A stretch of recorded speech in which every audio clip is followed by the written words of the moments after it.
গীতশ্রী হেসেলের নতুন ভিডিওতে সকলকে স্বাগত। আজ আবারও চলে এসেছি মজাদার ইউনিক একটা রেসিপি আপনাদের সাথে শেয়ার করব বলে। আজ আমি শেয়ার করব আলু পেঁয়াজের কচুরি, তবে ময়দা দিয়ে নয়, পাউরুটি দিয়ে। হাতের কাছে থাকা সাধারণ ব্রেড দিয়ে বানিয়ে নিতে পারেন এত সুন্দর মচমচে পুরভরা কচুরি, যা খেতে বাচ্চা থেকে বড় সকলে খুবই পছন্দ করবে। ভেতরে আলু পেঁয়াজের মজাদার পুর আর বাইরে হালকা ক্রিস্পি ক্রাঞ্চি। চা অথবা সসের সাথে একবার খেলেই মন ভরে যাবে। তাই আর দেরি না করে চলুন শুরু করি আজকের রেসিপির শুরুতেই একটা বড় সাইজের পেঁয়াজকে যতটা সম্ভব ছোট ছোট করে কেটে নিয়েছি।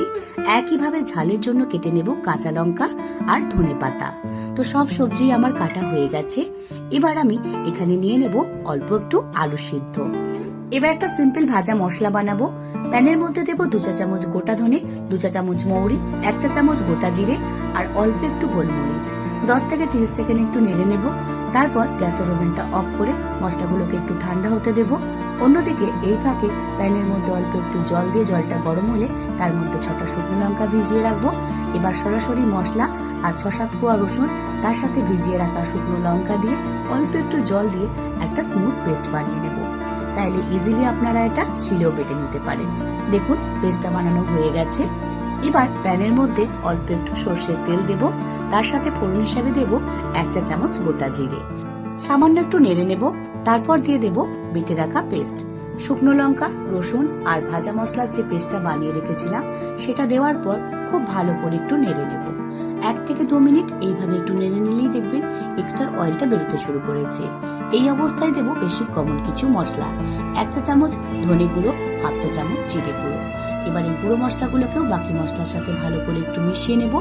তারপর দিয়ে দেব আগে থেকে সিদ্ধ করে রাখা 2টো আলু, যেটা আমি ম্যাশ করেছিলাম। তার সাথে দেব একটা বড় সাইজের পেঁয়াজ কুচি, ধনেপাতা কুচি, কাঁচা লঙ্কা কুচি। এবার এই সব কিছুকে খুব ভালো করে একটু মিশিয়ে নেব, যাতে আলুর সাথে মশলাটা ভালোভাবে মিশে যায়।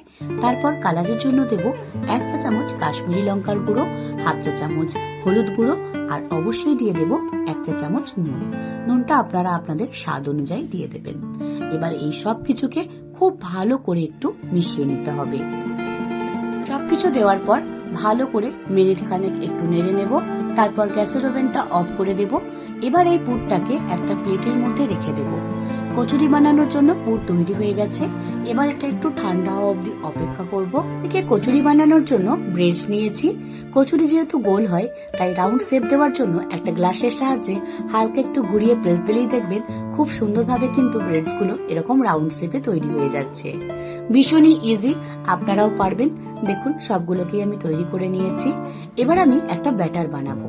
প্রথমেই একটা বাটির মধ্যে নিয়ে নেব 3 চা চামচ বেসন, তার সাথে অল্প একটু জল আর নুন দিয়ে একটা ব্যাটার তৈরি করে নেব। প্রথমে খুব বেশি জল দেব না, অল্প অল্প জল অ্যাড করে একটা ব্যাটার তৈরি করে নেব। তবে অবশ্যই যাতে কোনো লাম্পস না থাকে সেটা খেয়াল রাখতে হবে।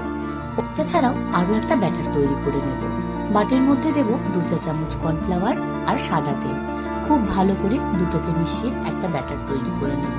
কোন রকম লাম্পস যেন না থাকে সেটা খেয়াল রাখতে হবে। দুটো ব্যাটারি তৈরি হয়ে গেছে। অন্যদিকে তেলটা একটু গরম করে নেব আর প্লেটের মধ্যে ঢেলে নেব হোমমেড ব্রেড ক্রাম্বস।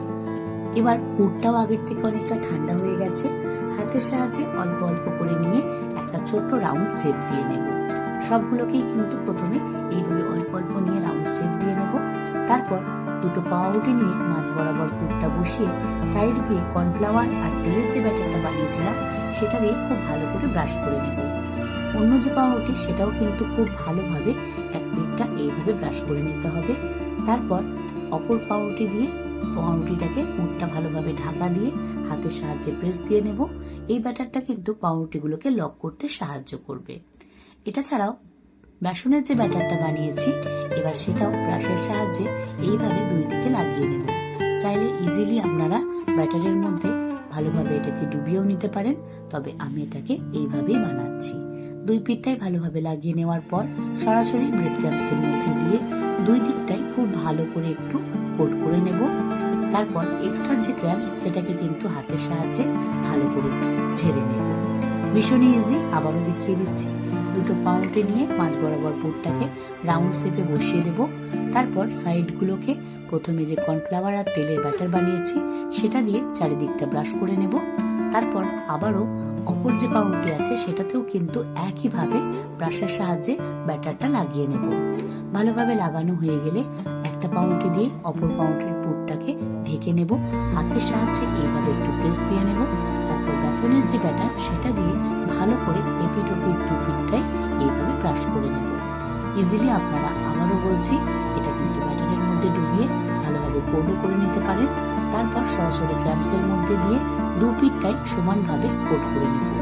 তেলটা গরম হয়ে গেলে ফ্লেমটা লো টু মিডিয়ামে করে একে একে ব্রেডসগুলো দিয়ে দেবো ভেজে নেওয়ার জন্য।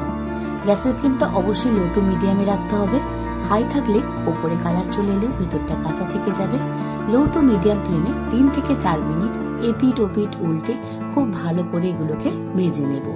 একসাথে সবগুলো না, ব্যাচ ওয়াইজ এক একটা ব্যাচে আমি দুটো করে দিয়েছি। ঠিক ততক্ষণ ভাজবো যতক্ষণ না এগুলো একটা হালকা গোল্ডেন ব্রাউন কালার হতে শুরু করেছে। যখনই এরকম সুন্দর গোল্ডেন ব্রাউন কালার হয়ে আসবে সেগুলোকে টোমের সাহায্যে তুলে চাটনির মধ্যে দিয়ে এক্সট্রা যে অয়েল সেটা ভালোভাবে একটু ছেঁকে নেব। তারপর সেগুলোকে একটা প্লেটের মধ্যে দেব। চা অথবা সস সহযোগে যে কোনো দিন বাচ্চাদের টিফিন, জলখাবার অথবা স্ন্যাক্স হিসাবে আপনারা এটা পরিবেশন করতে পারেন। একইভাবে বাকিগুলোও আমি ব্যাচ ওয়াইজ ভেজে নেব। ভীষণই লোভনীয় স্ন্যাক্সের একটা রেসিপি, এমনকি এটা খেলে পেটটা অনেকক্ষণ ভরেও থাকে, তাই বাচ্চাদের টিফিনেও দিতে পারেন। ময়দা দিয়ে কচুরি তো অনেক বানিয়েছেন, একবার এইভাবে ব্রেডস দিয়ে কচুরি বানিয়ে দেখতে পারেন। খেতে যতটা টেস্টি, বানানো কিন্তু ততটাই সহজ। আমার আজকের এই ভিডিওটা আপনাদের কেমন লেগেছে প্লিজ আমাকে কমেন্ট করে জানাতে ভুলবেন না। ভিডিওগুলো যদি ইউটিউব থেকে দেখেন, খুব ভালো লেগে থাকে, তাহলে অবশ্যই লাইক, শেয়ার, কমেন্ট করবেন। আর অবশ্যই এখনো অবধি যদি সাবস্ক্রাইব করে না থাকেন তাহলে সাবস্ক্রাইবের অনুরোধ রইল। আর এই ভিডিওগুলি যদি আপনারা ফেসবুক পেজ থেকে দেখেন তাহলে অবশ্যই পেজটিকে ফলো করে আপনাদের গুরুত্বপূর্ণ মতামত কমেন্ট বক্সে জানাতে প্লিজ ভুলবেন না। কচুরিগুলো যতটা মুচমুচে ততটাই কিন্তু ভেতরটা পুড়ে ভরা, তাই দেরি না করে ঝটপট বানিয়ে ফেলুন। শেষ অবধি ভিডিওটা দেখার জন্য আপনাদের সকলকে অসংখ্য ধন্যবাদ। আবারও দেখা হচ্ছে খুব তাড়াতাড়ি আপনাদের সাথে গীতশ্রী হাসিলে নতুন ভিডিও নিয়ে। সকলে খুব ভালো থাকবেন, সুস্থ থাকবেন। নমস্কার।